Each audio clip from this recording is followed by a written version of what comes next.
Good.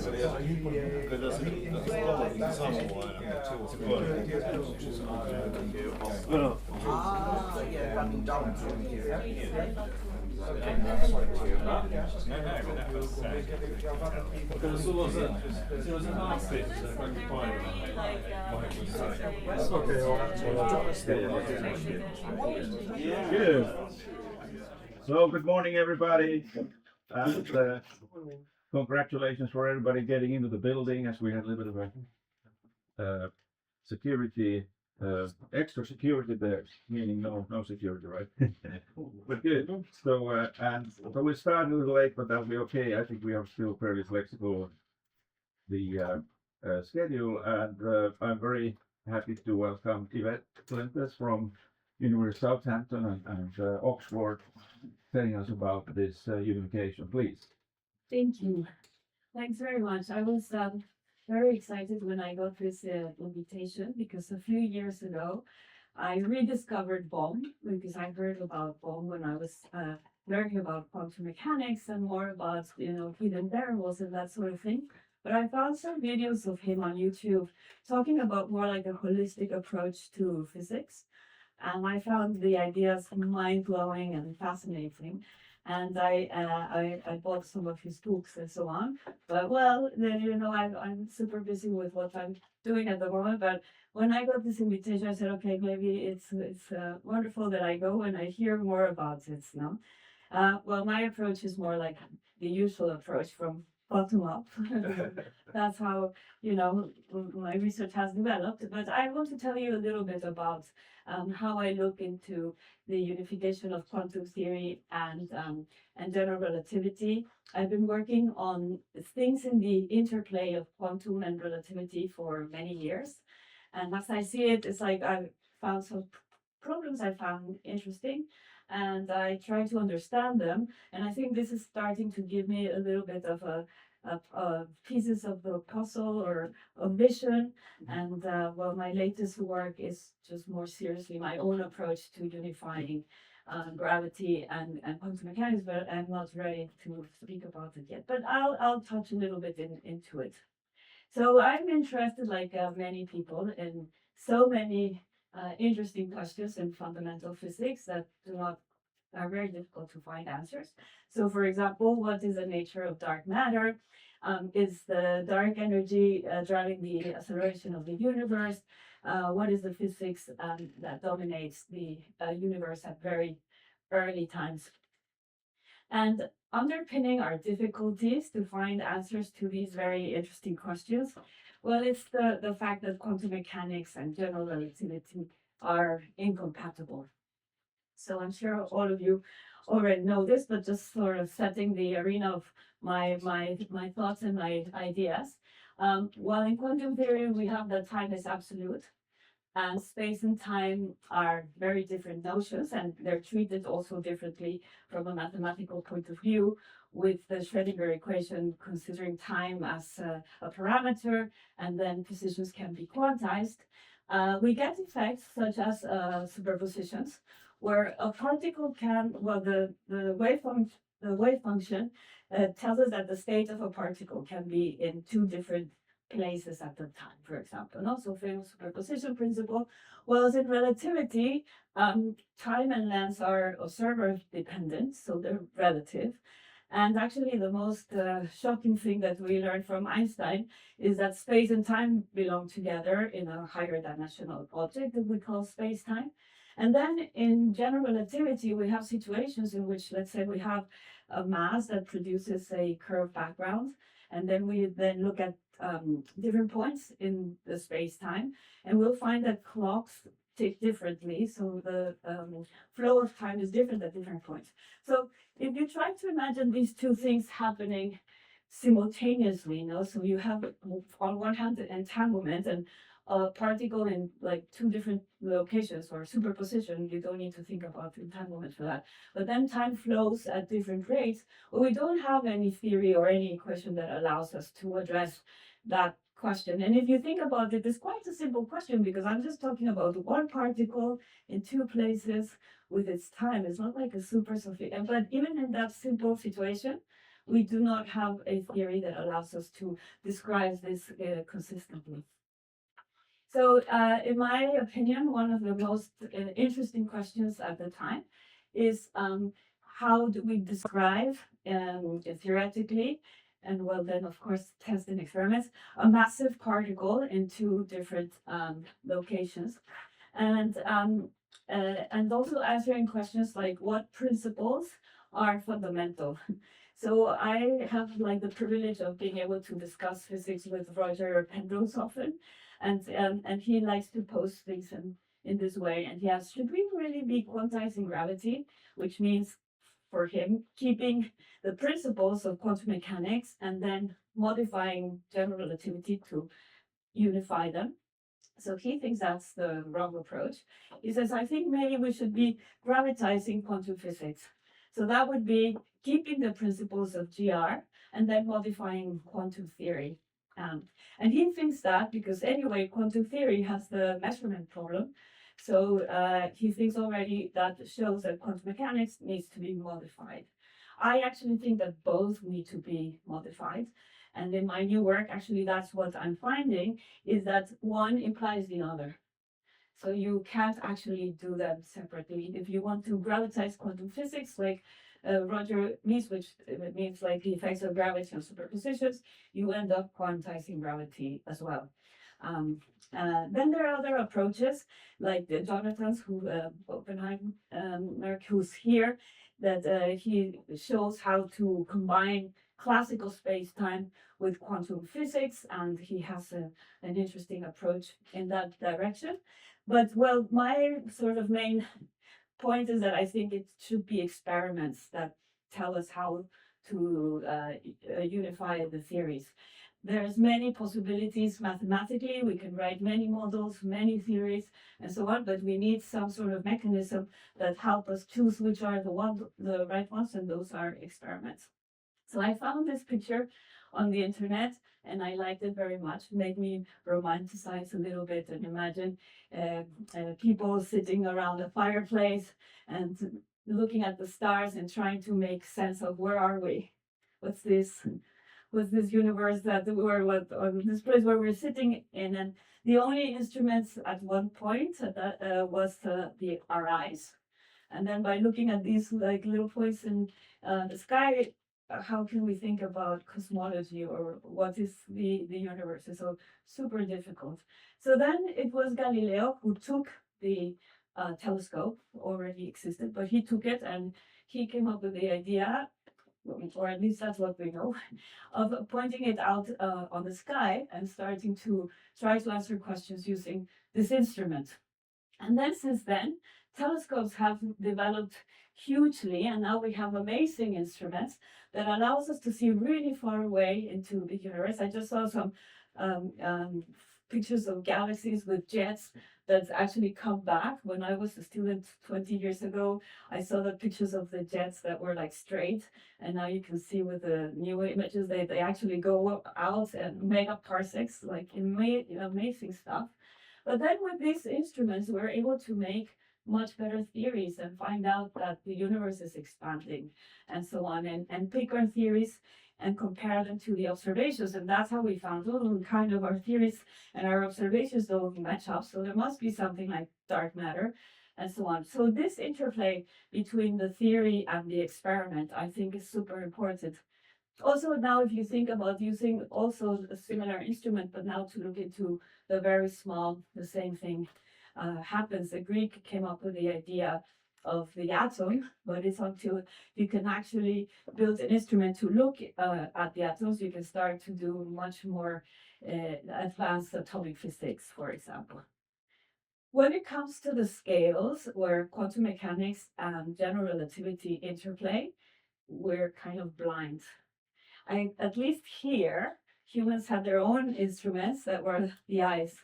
But for most of this time, when we think about this interplay, well, I'm going to show you that that's not the case anymore.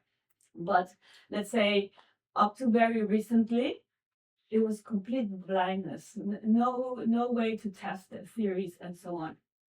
So what I've been focusing in my group all these years is to, I mean, in a way, if you want to develop an instrument, if you want to invent an instrument to look at those scales, you need some theory. So it's kind of funny because it's a circular thing. So the idea here is to take some theories that are established at least in some scales, and then try to propose experiments or build sensors based on those, so that we can go to the lab and look at from the experiment which principles are indeed fundamental.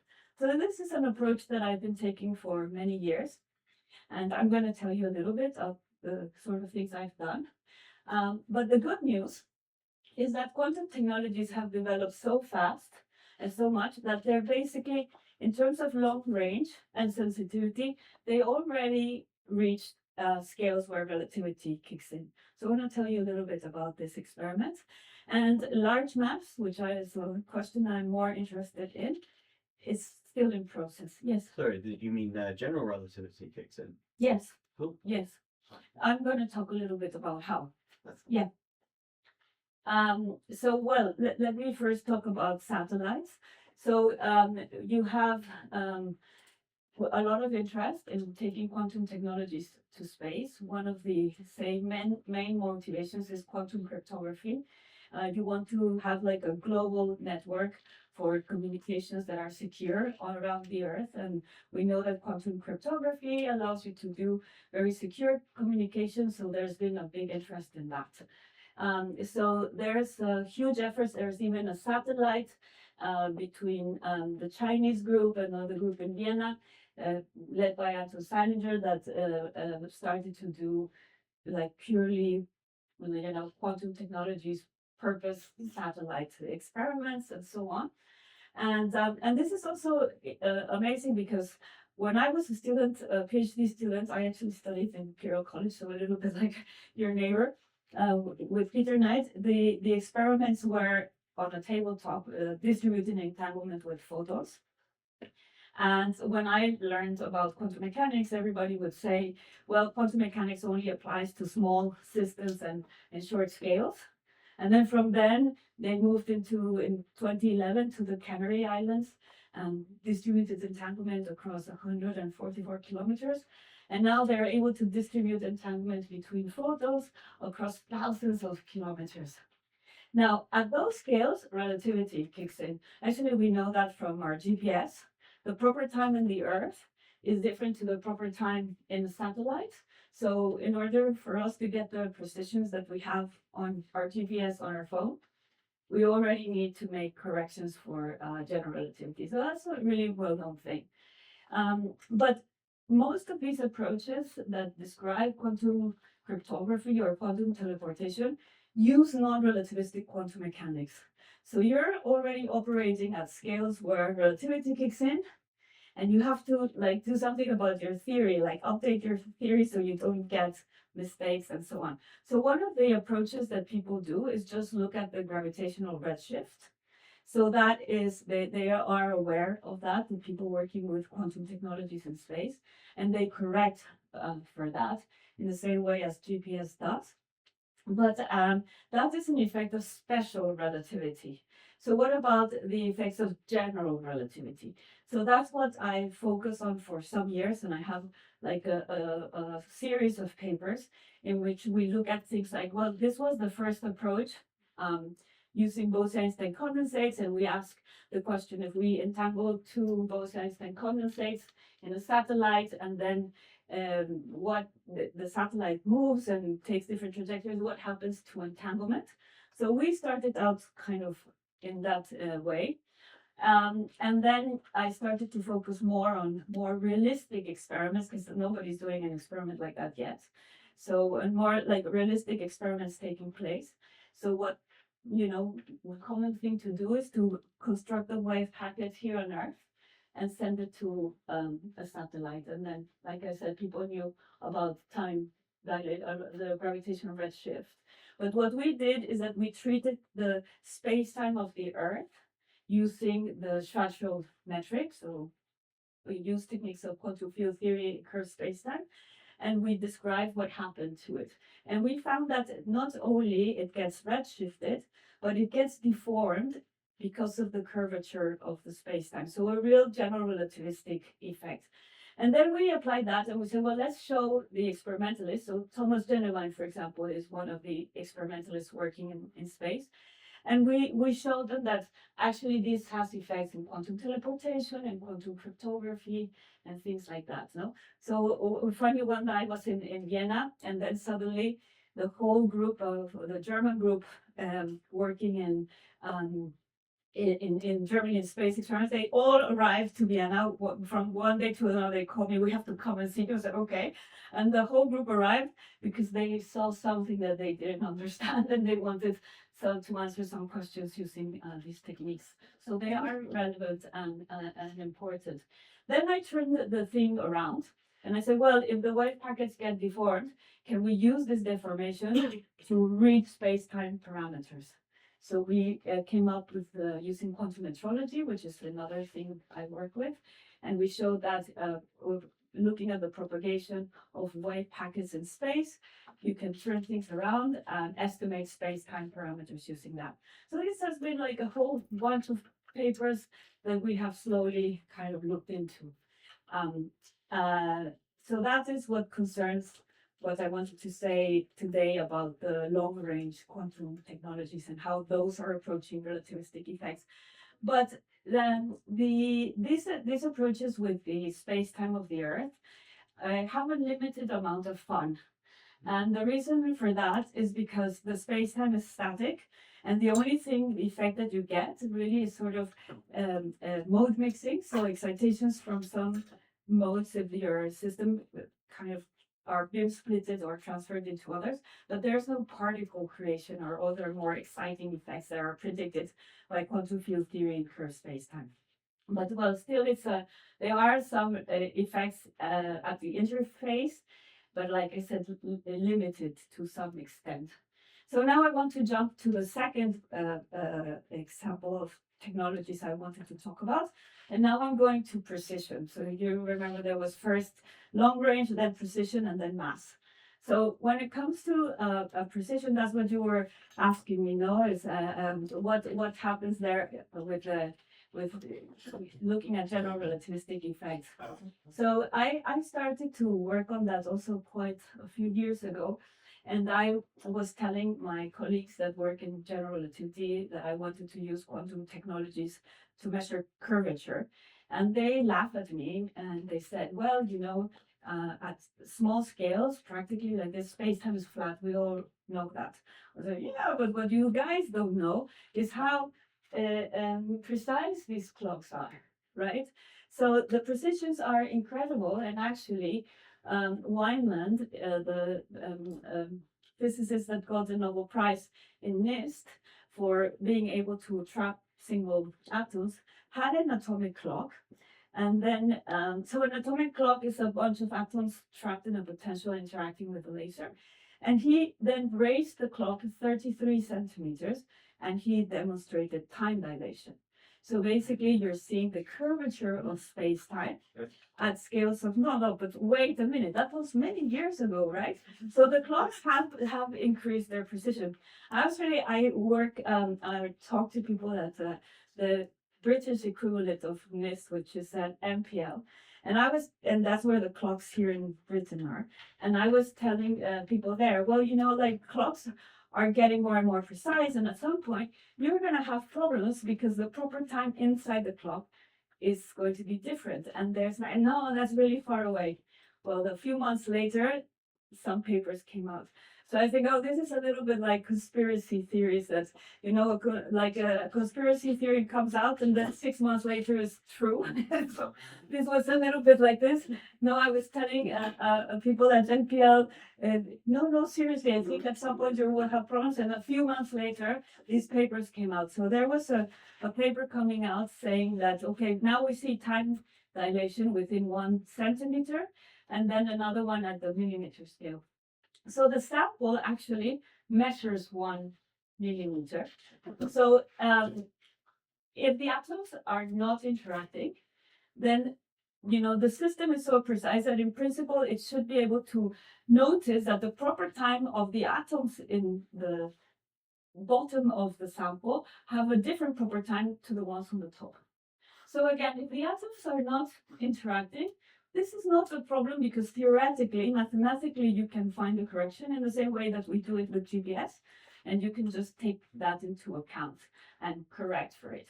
But people want to entangle the atoms to make the clock more precise, and then you're in trouble because you entangle the atoms and you want to describe this situation using the Schrödinger equation, which has inbuilt that time is absolute.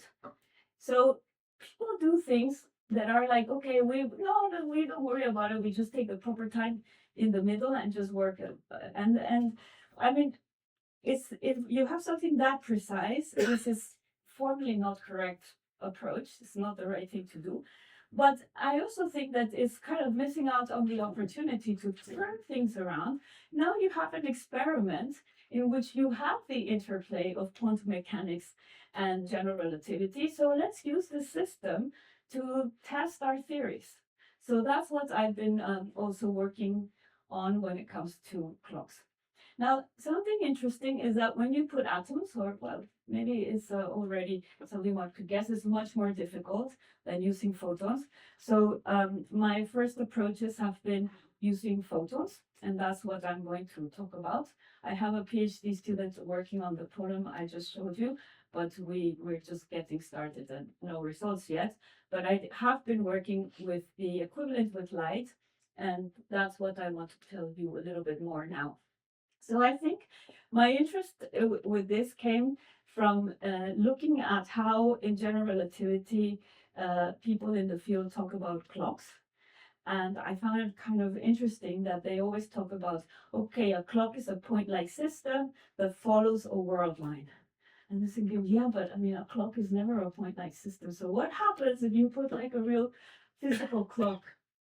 So actually, it's another thing I was thinking about when I was a student in physics. I realized I couldn't understand what time was, and the more effort I made to understand, the more confused I got. So I thought, okay, I'm just going to shut up and calculate for a while until I understand, and then maybe when I'm grown up, I can look back on things on time. But then a few years ago, when I realized I'm never going to grow up, I thought, okay, maybe better do it now. So I started to say, okay, I've learned some techniques and maybe it's a good time to, I still don't understand what time is, but at least looking at how clocks work might help. So that was kind of the whole motivation under this series of papers and of work.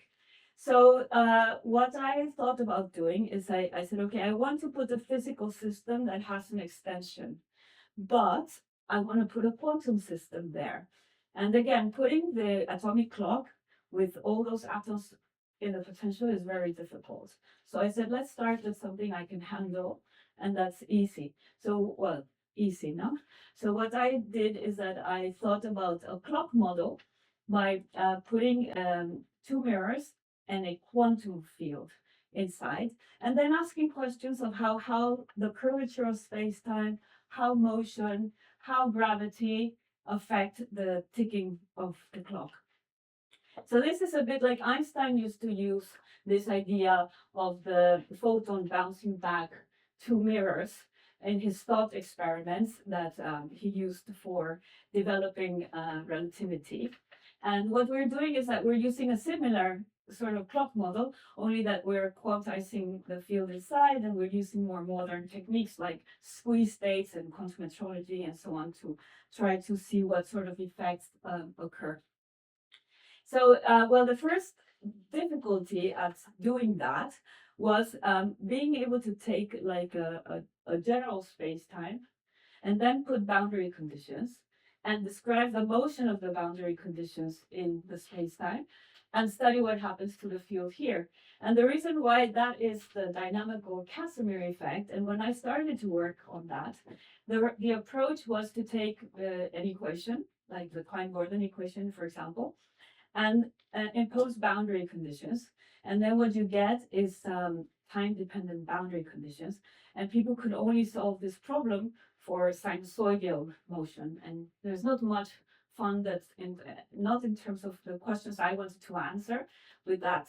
So we ended up, after breaking our heads for quite a while, developing a very nice new technique with Jorma Lugo, who's in Nottingham, by describing the state of the field inside the cavity, and then looking at like a little jump in infinitesimal jump in acceleration, and calculating Bugariov transformations between them, then letting the state evolve, and another jump, and it evolves in another jump.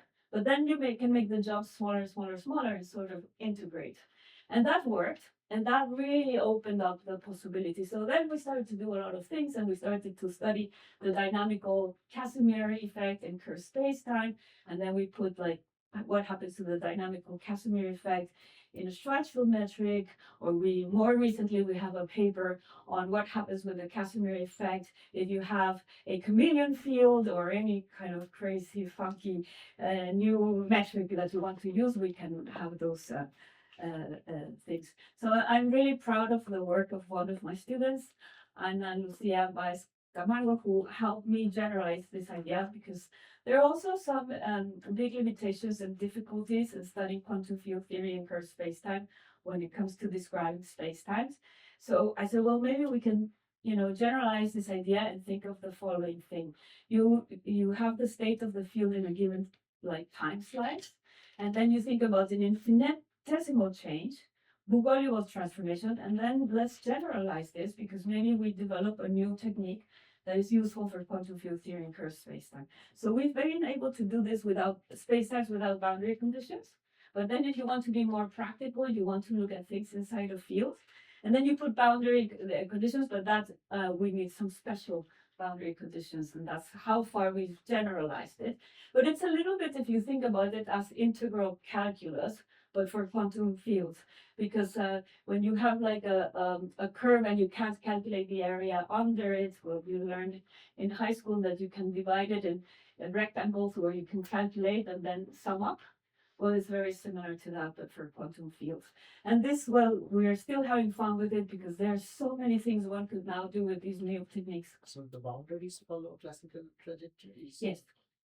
Yes, this is just it's quantum field theory in curved spacetime with classical boundary conditions. Yeah. Okay. Oops. I don't know why this got stuck.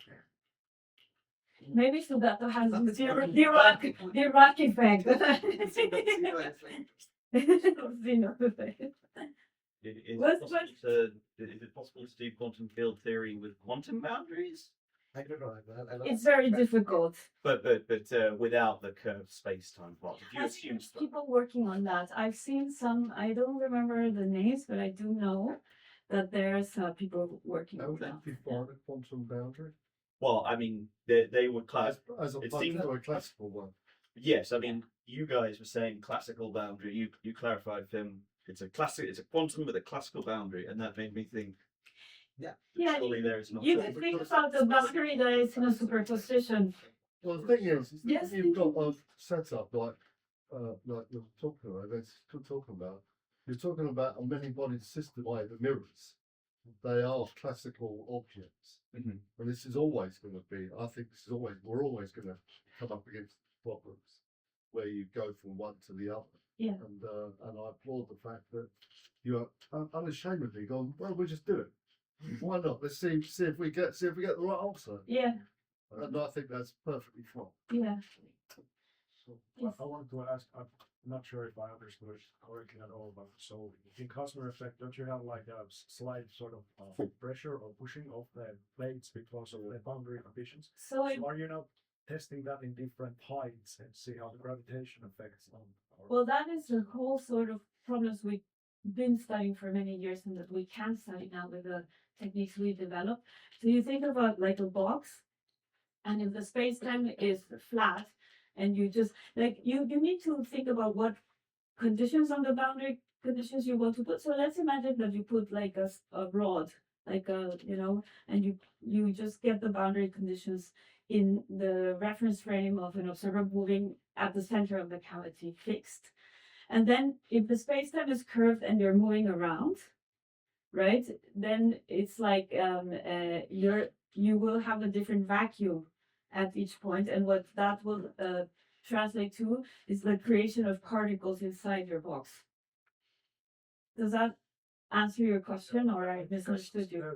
I heard also something like, was it Unruh effect or This Unruh is the- effect, something like that, which is somehow connected also to like It is connected, only that in the Unruh effect there's no boundary conditions. I mean there are, but in the space time, not localized. So what you have in the Unruh effect is that that's in flat space, and then you consider observers that are inertial, and then you say, okay, the observers see the vacuum state, and then observers following uniformly accelerated trajectories.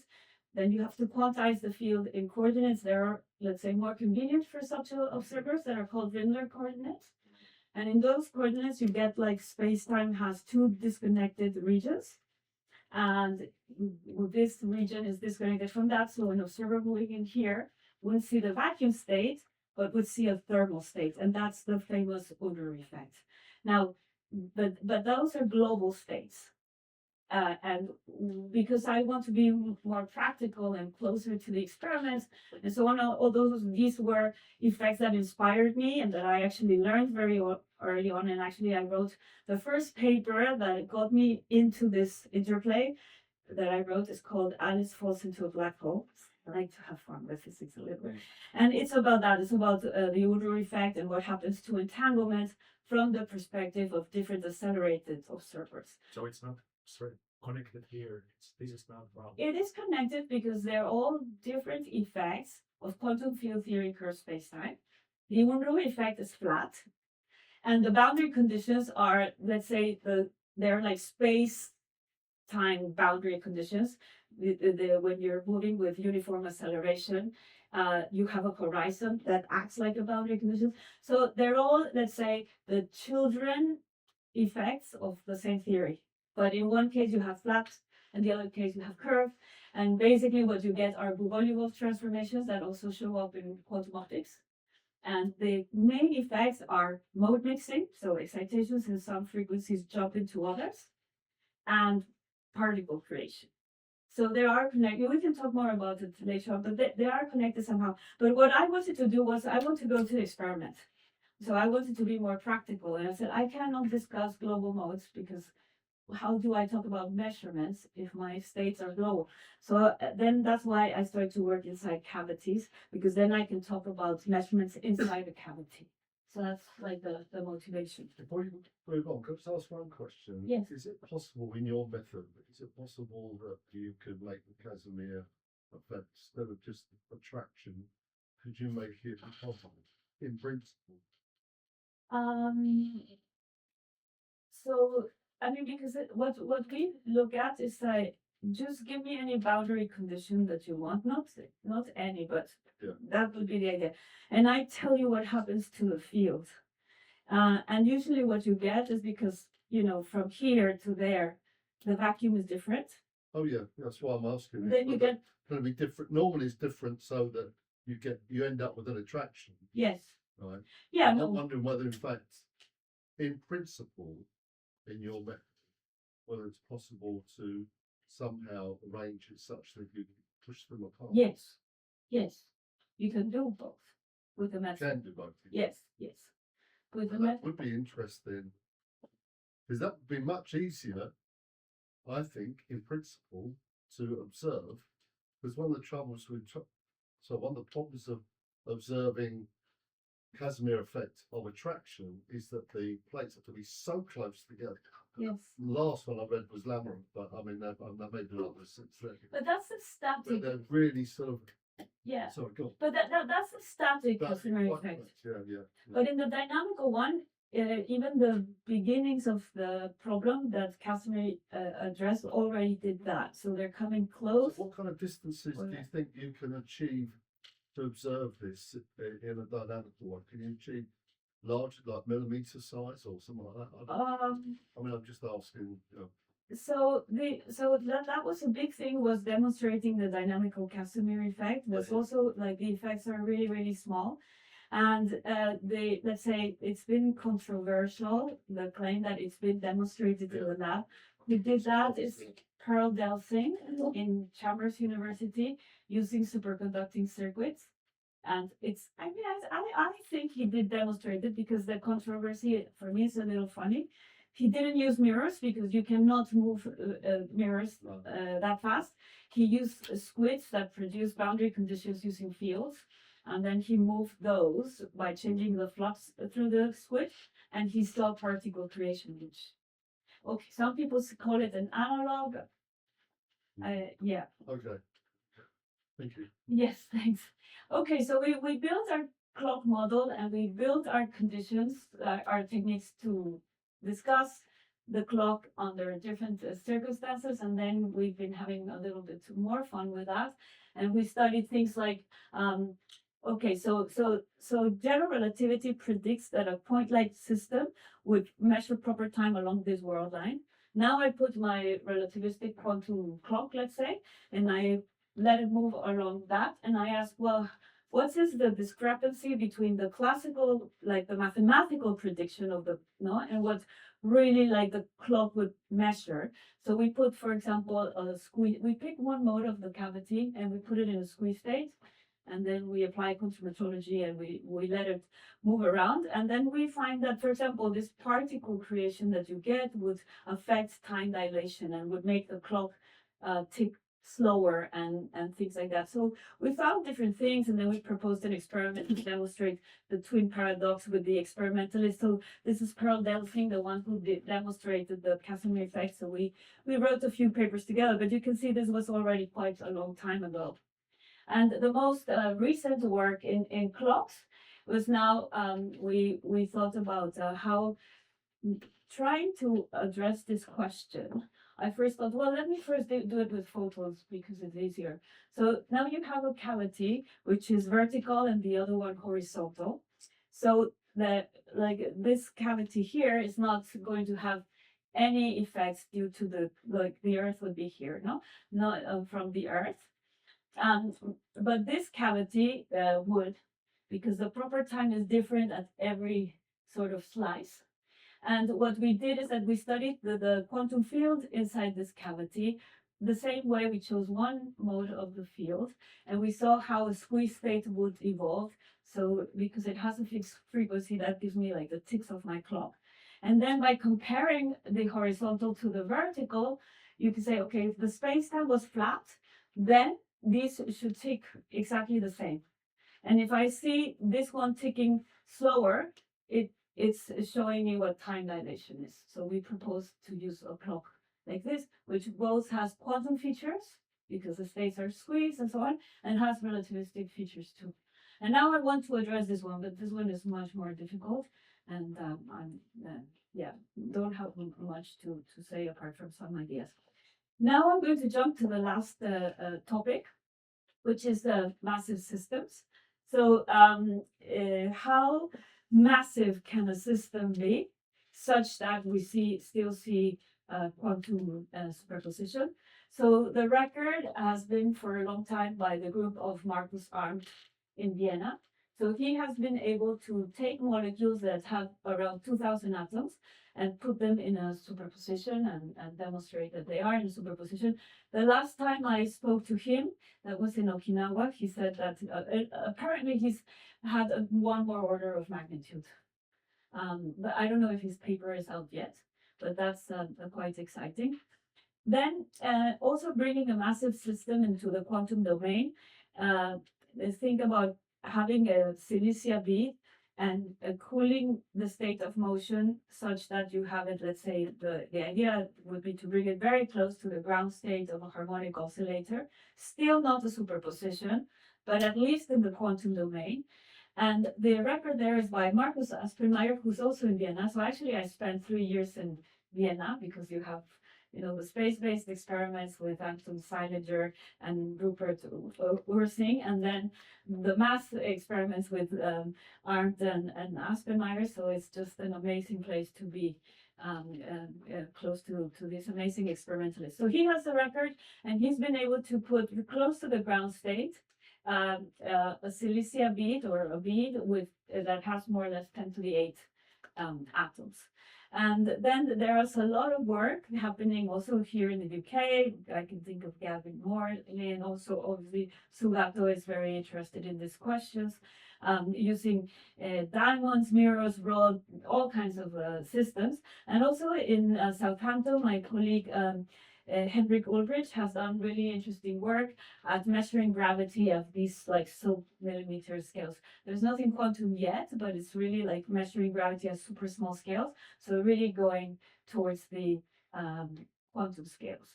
So again, we're not where the scales where relativity and quantum mechanics interplay there, but there's some progress in that direction and a lot of interest in the field moving in that direction. So another interesting thing about testing how massive systems can be in a superposition is that, well, in at the scales where we live, we don't see superpositions. So we would want to have a theory that explains how did you go from having molecules in superpositions in the lab to the classical world where you don't see superpositions. So I really like the idea of Roger that says that actually it's gravity that collapses the superpositions.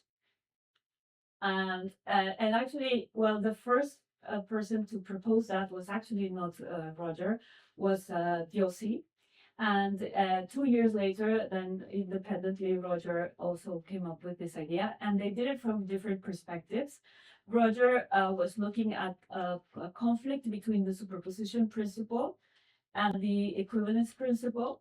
And he had some thought experiments in which he shows that a conflict between these two principles had to make superpositions unstable. So then he applied this idea and discussed, well, if you had a massive particle in a superposition of left and right, then it has to collapse due to gravity.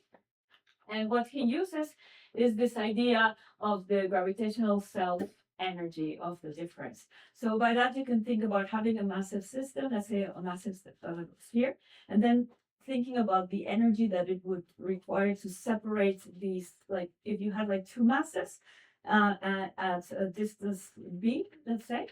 And then he says, well, that leads to an energy uncertainty. And via a Heisenberg uncertainty principle, this should give me a time scale when this collapses. So interestingly, Diossi arrived to the same expression 2 years before without any relativistic considerations. He just thought, okay, gravity could be the culprit because, you know, the difference between our world and the quantum world is that we're very massive. So maybe it's mass that collapses. But without any need of relativity, he came up to the same expression, thinking again now with, you know, just purely classically what happens with the masses if you separate them and so on. Now, this expression here that Roger proposed has to be taken with a lot of care because actually one of my PhD students pointed out, and he's right, that this expression holds only for unitary evolution. So if you're thinking about having a stochastic process that collapses a wave function or a decoherence process or something like this doesn't hold. So one has to be really careful. And so I think it's pointing out in the right direction, but the details need to be looked into more carefully. That's one of the things we're doing. So well, Roger then calculated the gravitational self-energy of the difference for a sphere in superposition, and he got these expressions. So the collapse time, let's say, the corresponding energy depends on the mass squared on the radius of the sphere. This is for uniform density, and on basically the separation, and that's it. These are like the parameters that it depends on. So when I met Roger, he told me that, well, people have been working on this for like 15 years, and they haven't been able to find anything because the main problem is that it's very difficult to take a solid, like Marcus Aspenmeyer has been doing, and cooling it down to the ground state. So solids and macroscopic systems heat up very quickly, and it's really hard to cool them down. So then I was working at the time with Bose-Einstein condensates, and those reach picokelvin scales, nanokelvin scales. They're super, super cold systems. So a BC are just a bunch of atoms, for example, rubidium, that are cooled down to the ground state of a potential. So contrary to the big B, that is difficult to cool it down, the atoms can be cooled down to, well, close to the ground state. You can have up to 10 to the 10 atoms, this is in hydrogen, cooled down to the ground state, but they're not exactly in the ground state because there's always then interactions. And what happens when there are interactions is that then you get some of the population occupying sort of higher frequency modes, but you do have a bulk where many atoms are in the ground state, and that's what we call a Bose-Einstein condensate.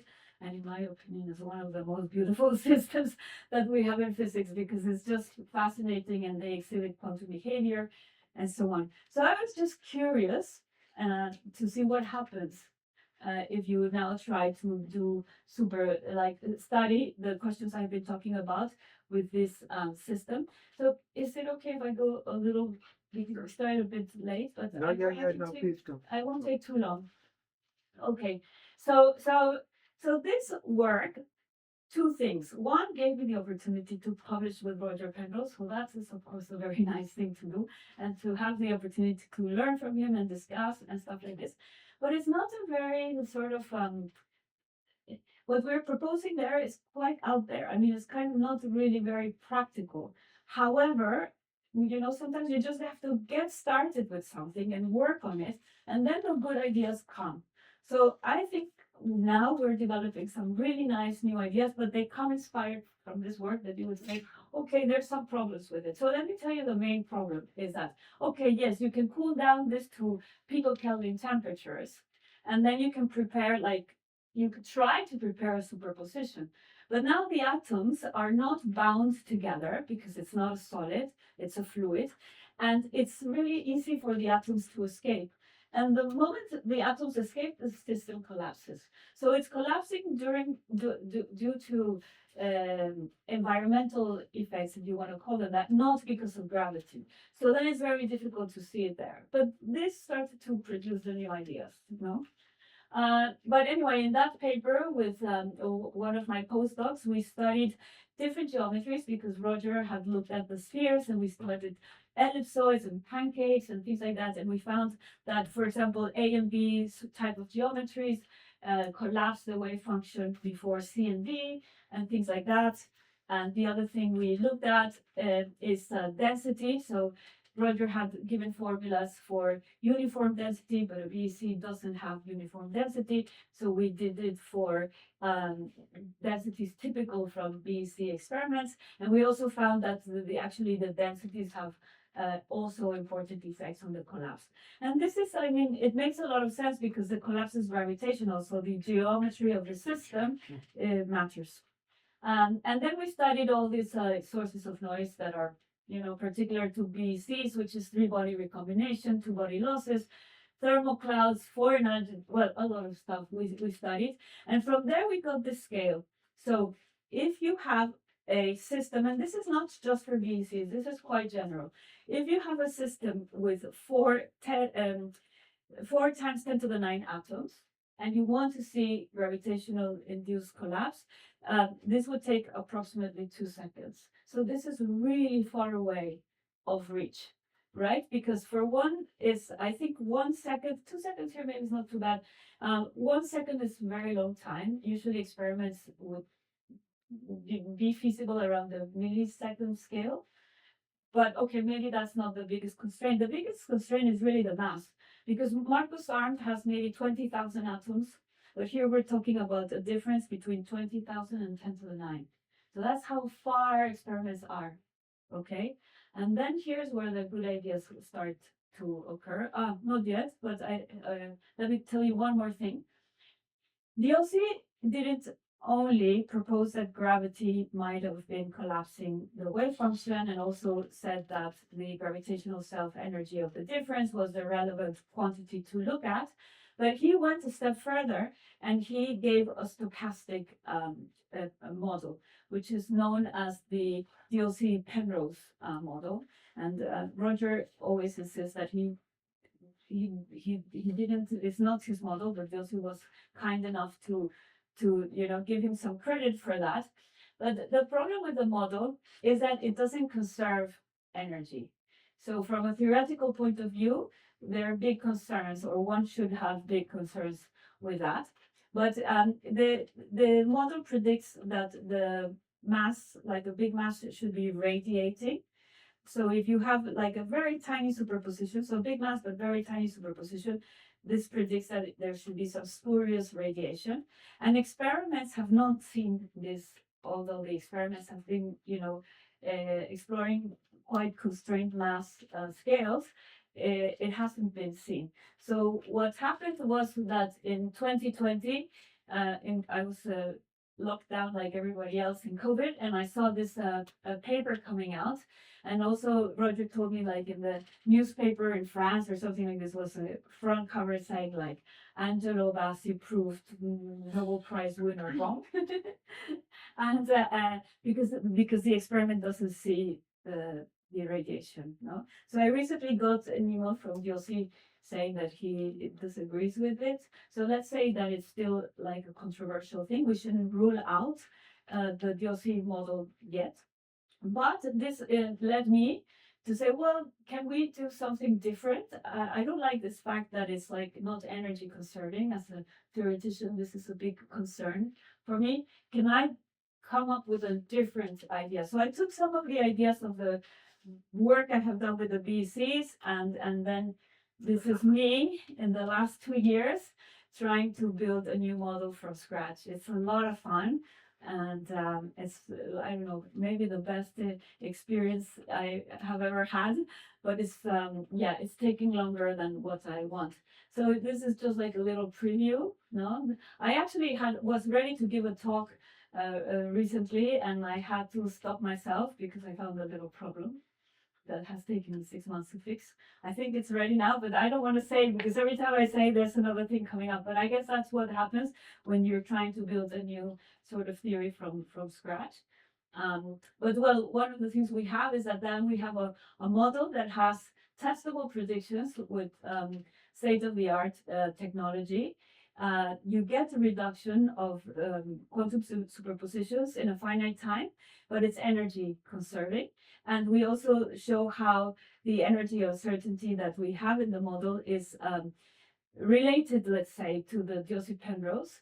And the nice thing is that now we can extend the model to many particles in 2 locations. And this allows us now to do something which is good in terms of the experiment. So I discussed how it's very difficult to prepare a superposition of all the atoms on the right with all the atoms on the left, which in the jargon of VC said it's called a noon state, N00N, so noon from there, because they're very fragile. But something that people do in the experiments is that because atoms can tunnel between the wells, which is something you cannot do in a solid, there is a whole family of quantum states, for example, called two-mode squeeze states, that have actually already been prepared in the experiment. So, for example, Karsten Klemmt in Germany has been able to put 10 to the 5 atoms into these sort of states. This is in internal degrees of freedom, but in principle should be possible to translate that into a spatial degrees of freedom. Now, when you look at those states, you say, okay, these states people can do in the lab, and they have a lot of atoms. But then Roger didn't have formulas for that, because the only formula that Roger developed was N and N. And looking at something like 2 atoms here plus superposition, 2 atoms here plus 1, 1 was already impossible with, with the state of the art, let's say, theoretical. But with the new model, we're now able to make predictions in this sort of systems, and then propose an experiment that is more feasible than actually doing a new state. So these are my collaborators working on this project, and these are my 2 PhD students. Actually, now I expanded the team a little bit, and Philippe Boyer and Chris Westbrook are experimentalists. So they're going to do the experiment. We've already raised money. So we have the money in our pocket, and I haven't finished the model to test the model. And this is part of my team. So Kia is a mathematician. Abdul is a philosopher of physics. Ethan is a bit like me. He's a physicist, but he works with open systems and the coherence and stochastic models and that sort of more like let's say quantum mechanics. And then Hector is my PhD student that finished, and now he stays as a postdoc. He has more of a background in quantum field theory and curved spacetime. And then Melanie is my PhD student in Oxford, and she's, let's say, our numerical methods person. So you can see we span from philosophy to mathematics all across, because this project requires all these different sort of expertise and minds and ideas. So I'm very excited. So I think I'm not gonna talk about this. I always talk about this anyway. And I'm just gonna finish just by showing you now the senior team. So these are Philippe and Chris. And like I said, we raised money to make this experiment, and we're looking for people interested. There's a permanent position that we're going to offer very soon to lead the experiment, and that's going to take place in Amsterdam for 5 years, and then the permanent position is in Southampton. So if you know of someone interested, and I think I'll just stop for now here, and thanks for being here. Thank you very much.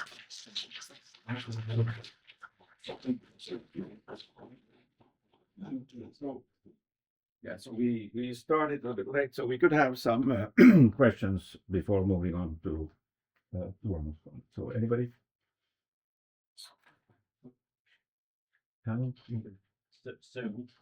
With the experiments we had with the two different directions, the gravitational field being, that looks a bit like the Wall-E. So with the two parallel directions, one of which is perpendicular, one of which is meant to be in the either direction, and one of which is. And is that No, no. But yes, I mean, one way you could think about, could you do like an alternative experiment in that sense would kind of be interesting to look at. But yeah, no, it's not intentional. I wasn't thinking in that direction. Yeah. There's Hamish. Maybe you already said this, or maybe it's experiments that have already been done. But the you were talking about a mirror that's. You mentioned experiments involving a mirror that was uniformly accelerating. Is this part? So some of this meeting is about de Sitter spacetime, rather spherically curved spacetime. Have people explored using that to, I want to say, simulate a spherical spacetime? Because the part where you said, well, it's got this boundary, the Unruh horizon, I suppose. Yeah. This seems very similar to what you get in a spherical spacetime. So a moving mirror is in a textbook in quantum field theory and curved spacetime. But a uniformly accelerating mirror. Yes. Okay. Yes. So that's like by, I guess, Paul Davis most likely have done that many decades ago. Okay. And if you just grab a textbook, this will be one of the examples. That's good. Thank you. Yeah, and that's why I got started with that. Sure. Yeah. Thank you. Any other questions? No? Okay, well, thanks again, and I'm happy to discuss. Yeah, we just say thanks again. Thank you.